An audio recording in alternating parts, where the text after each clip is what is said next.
आपके लिए 3 मंत्र दिए। शिक्षित बनो, संगठित रहो, संघर्ष करो।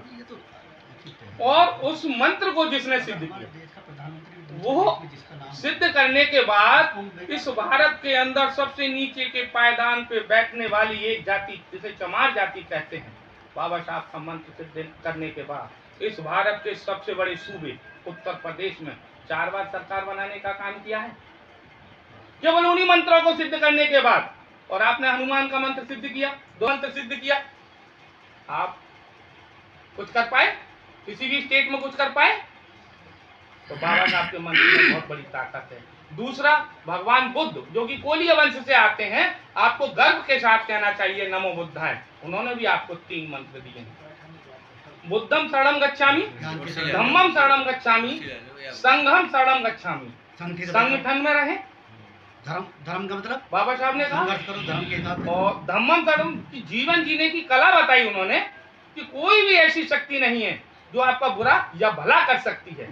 वैज्ञानिक तरीके से बुद्ध हमारे पुरखा चलते थे। बुद्धम शरणम का ये अर्थ नहीं है कि मेरी शरण में आओ, उससे पहले तो वो धम्मम शरणम गच्छामि का मतलब होता है धम्म की शरण में, यानी जीवन जीने की जो कला है वो बताई उन्होंने, अष्टांगी और पंचांगी ये मार्ग बताए। और उनका जो तीसरा मंत्र है उसमें वो आता है बुद्धम शरणम गच्छामि। अब वो उस पर मैं फोकस करना चाहता हूँ। बुद्धम शरणम गच्छामि का तमाम तरीके से लोग परिभाषा करते हैं, लेकिन मैं उसे जो परिभाषित करता हूँ वो ये है कि बुद्धि की शरण में आ जाए।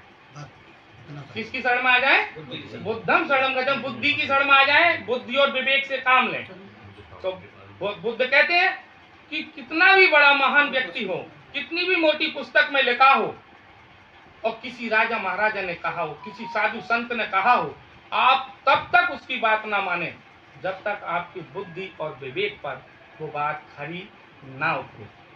तो हम तरक्की कसौटी से किसी बात को तोलना नहीं चाहते हैं, इसलिए हम बहुत जल्दी कहीं सत्संगों में जुड़ जाते हैं, चमत्कारों में जुड़ जाते हैं। तो हम चमत्कारों को लेकर के उधर जुड़ जाते हैं। और इस देश के अंदर 90% से ज़्यादा आबादी ऐसी है जो सिर्फ दूसरों को फॉलो करती है। उनके अंदर तार्किक शक्ति नहीं है, अपनी बौद्धिक क्षमता से, अपने विवेक से वो वितर्क नहीं करना चाहते, जो जैसा कहता बस मान लेते हैं। तो 90% से ज़्यादा लोग उल्लू बनने में बहुत जल्दी आसानी से आ जाते हैं। अब मैं एक छोटा सा उदाहरण आपको दे देता हूँ। अभी अभी बिहार के अंदर जातीय जनगणना हुई है, और जातीय जनगणना के तहत जो सवर्ण जाति है भारत के अंदर, उनकी जो संख्या है 10.4% है। मानव कांशीराम ने कहा कि 85 और 15%, वो 1931 की जनगणना के आधार पर थी, लेकिन आज 90 और 10 की लड़ाई है। 10% लोग इस देश के अंदर 5 राष्ट्रीय दल, राष्ट्रीय पार्टियां चला सकते हैं। 10% लोग इस देश पर पूरी तरह से जुडिशली, इलेक्ट्रॉनिक और प्रिंट मीडिया, ब्यूरोक्रेसी, राजनीतिक, सामाजिक हर क्षेत्र में उनका कब्जा है। और 90% लोग वो अभी जातियों में टूटे हुए हैं। और जाति तो अलग चीज है, जातियों के अंदर भी जातियां बना दी गई, उपजातियों में बटे हुए हैं।